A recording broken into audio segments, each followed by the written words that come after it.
everybody, welcome back to the Claremont Classic Garage. Today we're going to finish off our Oliver 550 gasser and set it loose upon the world. Let's get to work. Oh, so now we're on to our next dilemma with this thing. I gotta rest, it's hot out here today. So these are the spin out wheels and tires from the diesel, but they're gonna go on the gas tractor. Now, what had happened is that they had these things spun out a little bit to make room for the arms and everything for the loader. So I want to put them on there, but I want them back in tight. I want it as narrow as I can get it. So I tried loosening these nuts, right? And they are on there like nobody's business. It's really hard working with them in situ like that. So what I want to try, I'm going to spin it around. These are just carriage bolts, right? I'm going to see if I could spin the nuts off of them, get the center out, which will release these things, and then I can work on them on the bench. And man, that's got to be a heck of a lot easier than screwing around with them in the wheels. I'm going to try it anyway. Part of the problem is well, for about a month now, I'm perilously low on acetylene, and I keep forgetting to go get some. It would be quite easy to just heat those up and loosen them, but I don't have enough acetylene. So anyway, we'll flip it around and try. If not, well, then I guess I'm going to have to go get a bottle of juice, right? Well, so far so good, eh? Now what we got to do is get them over to the bench and get these nuts off. And then we can get all this thread and everything cleaned up so it's nice and free. Then we can put them all back together and our power adjust wheels will actually adjust again. Okay, can't believe it. They all came apart. So now I got to get everything cleaned up, including these bores here. And then we'll get everything lubricated. I have to scrape the rust and crap off the rails on the wheels. And we can put these babies back together. Now we can put these little guys all back together, and let's hope we got everything all cleaned up. That it should go to, oh, look at that. That's beautiful. That's a 7/8 fine thread. So we'll run that down to the bottom. And then we'll put some grease on there. And grease the face of this too, because that sits in there's a seat for that in there. And then, there we go. We'll put the other ones together and then we can assemble the wheel. Now we'll get the center bolted back to that first lug, and then we'll just work our way around. Alrighty, I've got it all back together now, and it moves. I've tested it, it moves easily. So what I got to do, I'm going to go in and I'm going to read my my manual and see if in the manual it gives you like where is the standard setting that I can just set it to before I put them back on the tractor. I don't know. We'll see. I read the book and found out that well, I read about the settings, right? Each setting is between two holes. So there's 1, 2, 3, 4, 5 settings. What I failed to realize is there's supposed to be little stoppers. That's what keeps it in position, right? You tighten these nuts. That's what really holds it. But if something comes unglued, the stoppers are there, right, to save the day. Well, they're missing. I looked. Yes, you can buy new ones, but they're $30 each. I need 4 of them, and I can't have them like right now. So for now, I just got a link of chain, welded a bolt into it, and that'll do the job until we get the right parts. Now, before I go put this wheel on, my split loom came, so I can finish cleaning up the wiring on this left rear here. And then once I got that done, then we'll put the wheel on. There we are. Okay, that was a nice dry run for getting the tire on. I didn't show you how I did it because I wasn't sure it was going to work. But when we do the next one, or the other side, we'll go through the whole process together. But I like that. It's nice. It's narrow like it should be. That's at the narrowest setting, and it looks absolutely perfect. Oh, look at that. We got our fancy loom now. So we got all our wires protected. I have to find a couple of little clamps and clamp them to those holes in the top of the axle. We'll get that done. I think I have to have a bolt in there because I think those holes are open. These holes here are drilled right clean through. So if you don't have a bolt in them, the axle is going to get filled up with water, and we don't want that. So I'll look after that after. But we got our other light hooked up now. So now you can see. Look at that. We've got lights. Now, I'll show you the next thing we got to deal with. So we've got our wire. It comes up. Look, there's a rock stuck in there. It's supposed to come up in there. And there's little clippy things you're supposed to get that clip it to the edge of that. Well, we don't have the little clippy things. So I'll show you how we're going to get around that. We get some 3/8 plastic fuel line.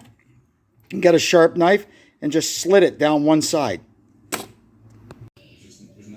And then once you've got it split, you just push it over the edge with the wire trapped inside it. And you're all done. Works every time. Okay, so now we're going to go over here and do the same job on this wheel that we did on the other wheel. And I'll be back when I'm ready to put it on. I'll show you how to handle these great big freaking loaded wheels. This wheel now is going to present some challenges.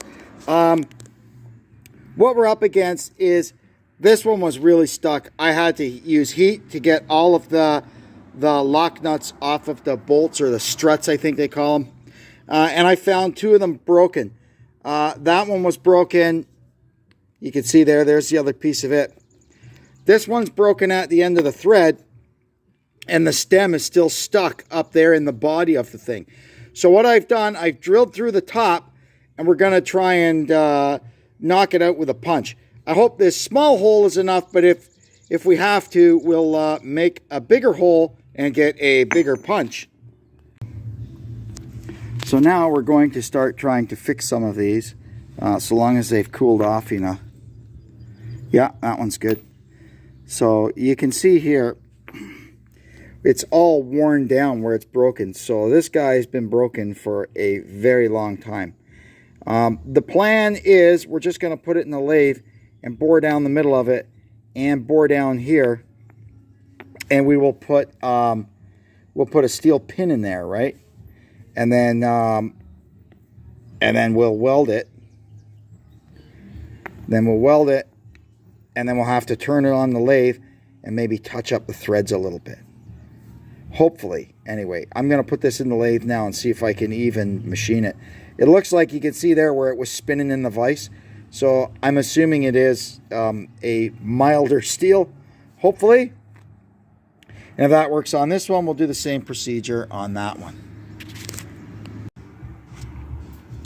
I cleaned up the stem first, then I flipped it around and end faced it so we can drill into it accurately on center. Now we're going to do the same job on the other broken one, so long as it's cooled off enough.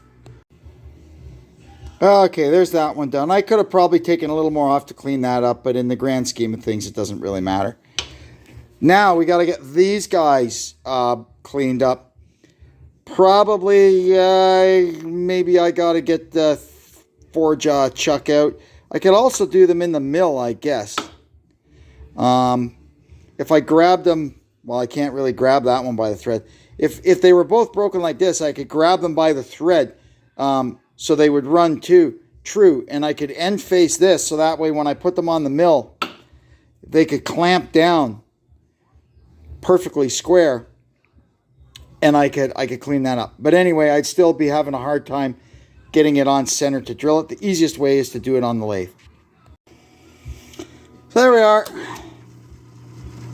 It's a tiny bit off, but it's as close as damn it is to swearing, and more than adequate for what we're doing. So what I'll do is I'll get this thing end faced, and then we'll drill down through the middle of it, probably a 1/2 inch, and then we'll chamfer the end of it nice. So that, and we'll also put a corresponding chamfer on the little stem, so we've got an area to weld in. And there it is with a 1/2 inch hole bored into it. Now we'll get this guy mounted up and deal with him. Okay, here's that one drilled. This one, it's broken right at the fitting here, whatever you want to call that, or the jaw. So I drilled it right through, and when we put our pin in, we'll weld it from the back side. Now what we have to do is, first I got to clean up this mess, and then we're going to turn the tool holder, and we're going to put the chamfer on both of these while we've still got the 4-jaw on here. Now we're going to switch back to the 3-jaw chuck, and we can get these things chamfered and drilled. That's looking good. Now I have to find some material to make our pins out of. All right, I've got all my pieces made. Now I'm going to press them all together. I'm going to go over there and weld them. And once they've cooled off, we'll be back over here to the lathe and finish them up.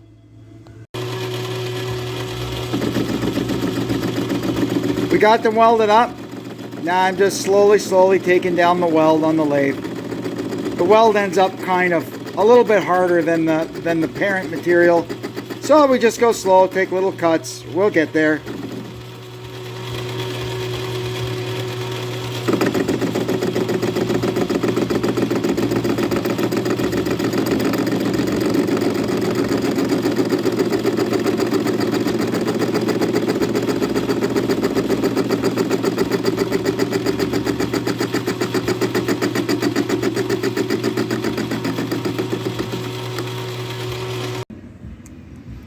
Okay, I think we're ready to put this thing back together. The last thing I did was weld up this hole in this bracket. That, remember, we had to drill a hole in it to punch the pin, the broken pin out. And I don't want a bunch of water going in there and seizing it all up again. So we just welded it up. All right, I'm going to put this one back together the same way we put the other one back together.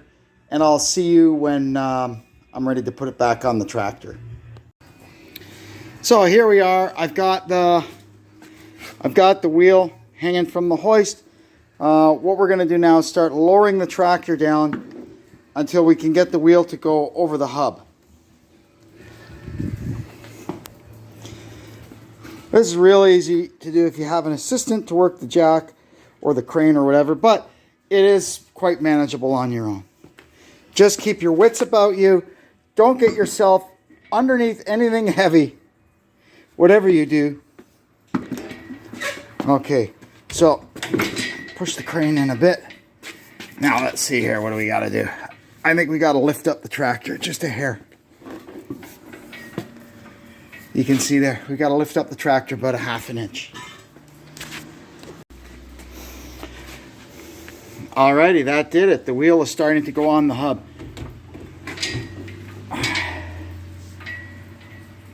These things are a bit of a tight fit, but we're okay. Now what we need to do is find a long punch. So what we want to do now is reach through there and get the wheel aligned with the stud hole or the bull hole in the hub, which we did. Now that made the wheel come back off the pilot there, but that's okay. We'll be a-okay.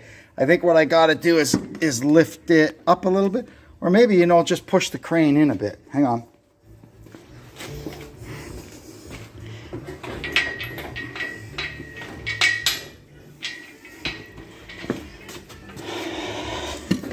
These bloody wheels are heavy, man, and you really got to manhandle them.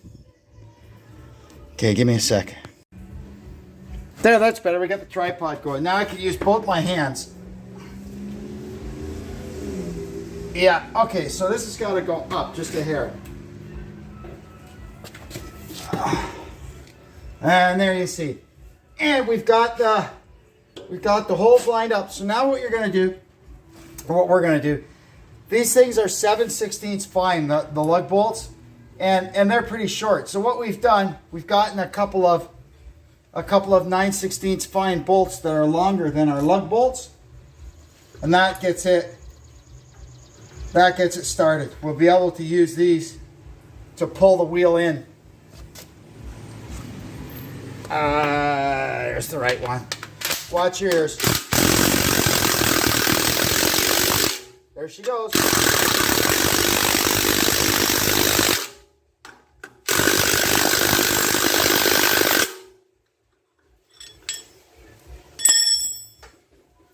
Okay, now I can go get the actual lug bolts and we can really get this thing going on. So now we've got 6 of the proper lug bolts started in, so we can take these guys back out and put proper ones in the last 2 holes.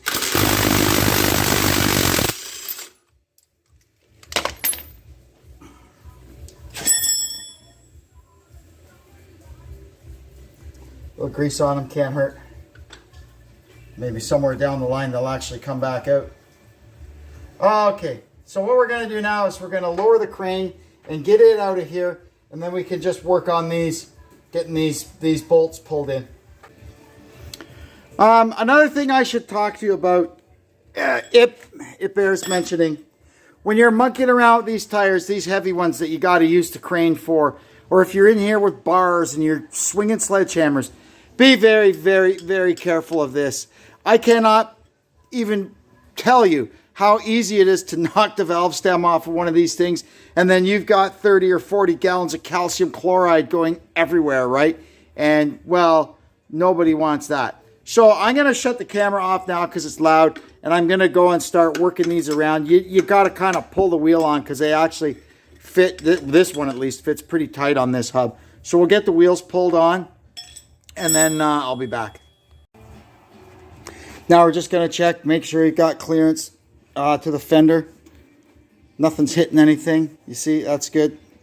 Okay, now what we have to do, got our 1.5 inch wrench here, and we got to go around and tighten all of these.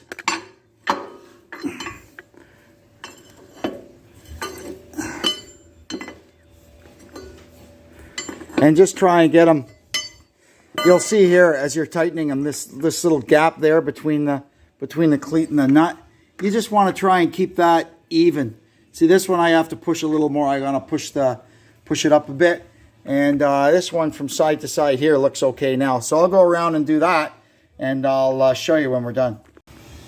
All right, that's that. They're all nice and even all the way around. Oh, and I made another pair of these little stoppers like we did on the other side. I think now I've narrowed down the right ones for this. Lucky the same ones. Looks like these wheels are pretty common, so I was able to find a listing for them. I can get them, but I can pop them on at any time. I want to make sure this whole setup is gonna work first before I do that. And I'll tell you, this isn't the first tractor I've had with spin out wheels, but it's the first one I've had that I've actually gotten them working, you know. The other ones I've had, they've just been hopelessly seized and I never bothered with them. Okay, so let's put her down and see how she looks. Yeah, I like that, eh? She's narrowed up, nice. Perfect. Wow, and it's great to notice at this point that I actually put the wheels on the right way around, you know. Oh, it wouldn't be the first time. It's worse when you spend half a day putting one on the rim and realize you put it on backwards. That really kills you. But we're okay.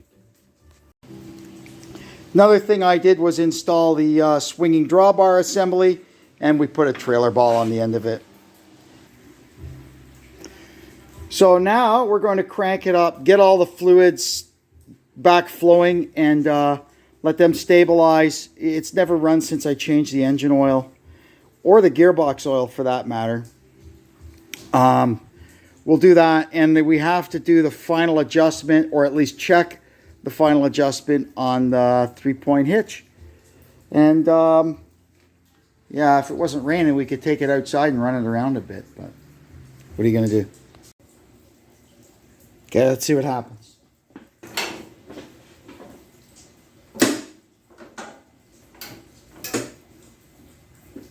Yeah, here we go. Oh.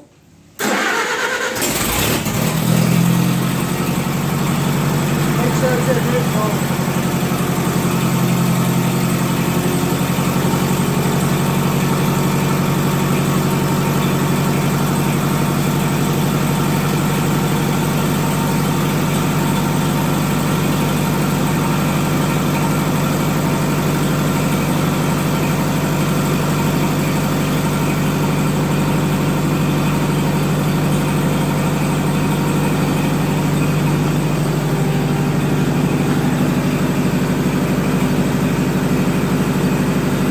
Now the final adjustment on the 3-point hitch is this little turnbuckle here.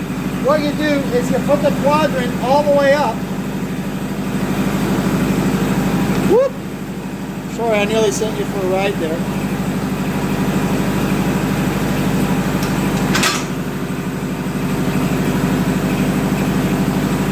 And when it's all the way up, you should be able to lift it up just a little bit more. Okay, so that's adjusted perfectly. There's no need to mess with it.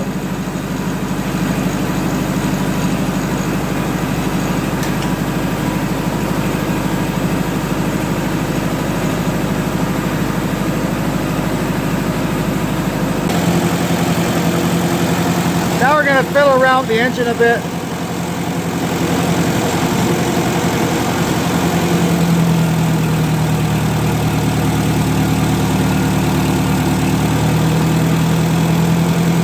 We're just going to try and get it so it's got a nice idle.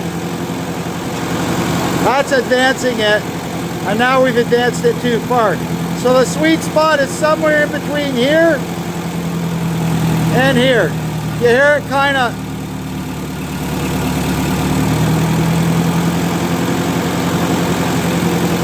Let's go fiddle with the carburetor. So this back in here is our actual idle speed. Screw.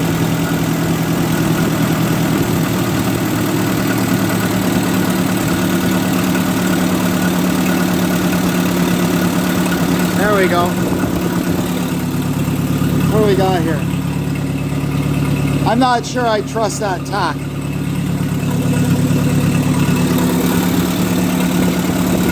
We can slow her down a little bit more, I guess.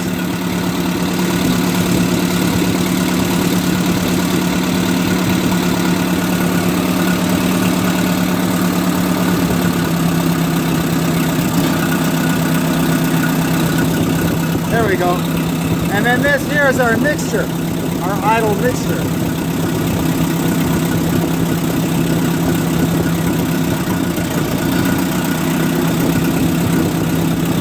There we go. It seems pretty happy there, doesn't it? So we'll lock the distributor down there. I think it's kind of in a happy place. It's not like it's a muscle car where you want to crank all the timing into it. It seems to be running pretty well now.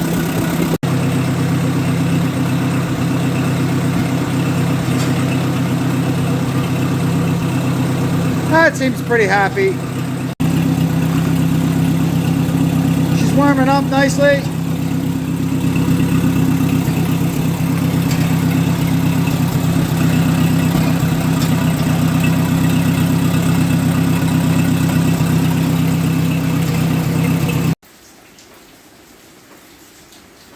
All that's left to do is get her out for a field test, but